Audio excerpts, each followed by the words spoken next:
free to play. Currently, that might be the MMO, well, I guess we could call it the swan song, so to speak. There are plenty of games in the MMO category that touted the monthly subscription. World of Warcraft, the Old Republic, etc., etc. But the free-to-play model is slowly growing more and more viable. And it makes perfect sense at that. The Old Republic is the latest game that is getting the pressure to follow that free-to-play model. And it would be seen as a bit of a defeat, or at least one very noticeable and permanent gash in EA's feather in their cap, negative feather. It's a negative feather in the cap, I should say, if they do switch that model. Well, let's be honest. With so many MMOs going free-to-play now, it's already in their best interest to have never even went into that, pay monthly subscription. I am not a huge fan of the MMOs myself, but there are some that I find okay. World of Warcraft, for all my talk about it, it isn't bad. I just don't play it. Knights of the Old Republic, I'm a Star Wars geek, so it would make sense for me to go up and say, hey, I think I'm going to give this a try. But that monthly subscription will always loom overhead. It was the same thing when I started playing City of Heroes, City of Villains. On my computer alone, it really had no business being played. This is true. But I had fun with it because I liked the idea of forming my superhero and going off and doing my own thing. DC Universe came out, and that took it to a new level because now you had the DC license, and everyone loves Batman, Superman, and Catwoman, and Wonder Woman, and all those other very well-endowed femme fatales on both sides of the coin that just make you say, yeah. Sorry about that. But soon enough, DC Universe went free to play, both on PC and on PS3. City of Heroes, City of Villains, free to play, eventually. So the question now is the MMO supposed to be going into the free to play model? Standard. Is it supposed to be standard for MMOs to have a free to play model? I say yes. And I say yes with provisions, concessions, catches, so to speak. I don't think there should be any limits on the standard gameplay. I don't think there should be any, you can only reach level 15 if you don't pay, or anything like that. You can be able to reach whatever the hell level you want to reach. So I think there should be some exclusive content for people that do pay something?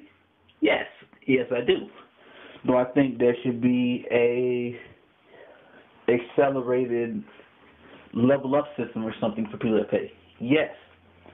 The bare minimum of the MMO should be to the free market what Xbox Live Silver is. Xbox Live Silver lets you get online.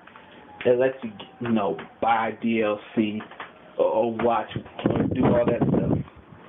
Xbox Live Gold is what lets you play against people online. It's what lets you do all this and that and this and that and all that other nonsense.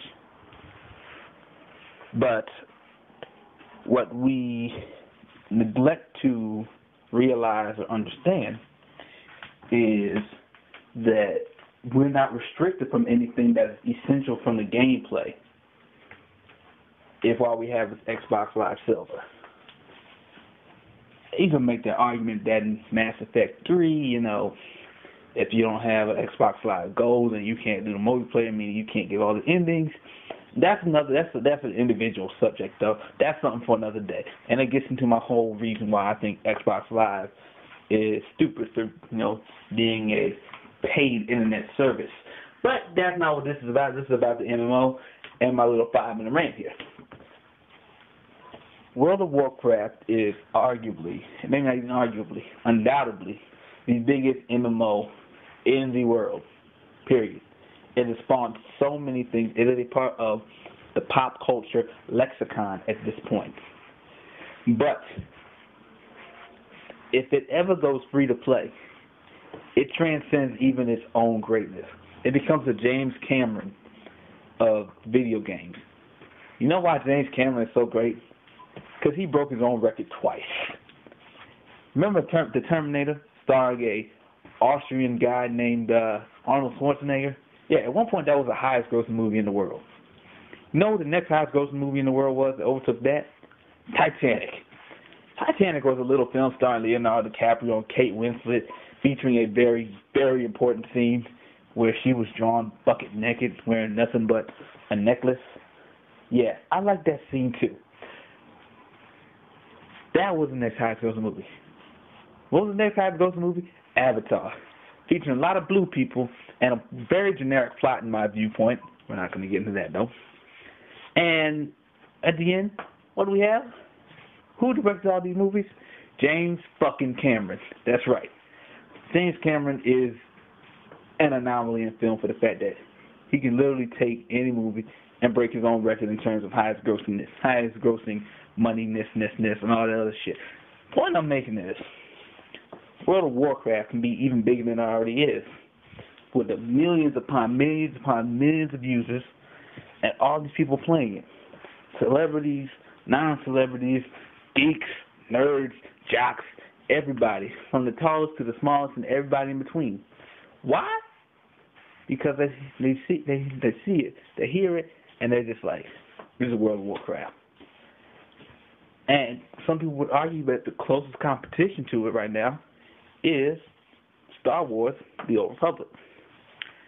So yes, while it would be something like admitting defeat to a degree with making The Old Republic and any MMO that is already paid right now free to play, it could also lead to overtaking the James Cameron.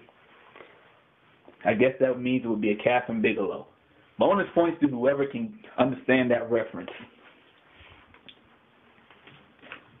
As a Star Wars fan, geek, nerd, whatever you want to call it, I would love to get this new computer, new laptop, Asus for public gamers, Word. Put in Old Republic, free to play of course, and take a great Jedi throughout the galaxy, going around like Cade Skywalker. The Star Wars fans out there, y'all know who he is. For those that don't, he is a descendant of Luke Skywalker and Mara J. Skywalker very far down the line. Actually, he might be a descendant of Solo and Leia. I have to get back to you on that.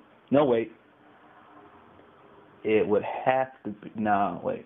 I can't really call right now, and I don't feel like double-checking myself. He has a Skywalker blood in him, though. He chose not to be a Jedi. What he chose to do was carry a lightsaber and a blaster and live as a rogue. So he is not a Jedi, but a good guy, and the Sith's worst nightmare. How powerful is he? He brought people back from the dead. That's the kind of power I would like to wield in the Old Republic. But only if it's free to play. And if there's some exclusive content you got to pay for, if you want to have a subscription on a monthly basis that gives you some exclusive content, I'm all for that. I'm cool with that. I might be tempted. But to have the main game free to play, it's a wrap. And the Old Republic might be the first and only game that even has a chance to overtake the greatness that is World of Warcraft. Thank you for listening. I am the infamous Diz, and this is another segment of me talking about video games. Good night.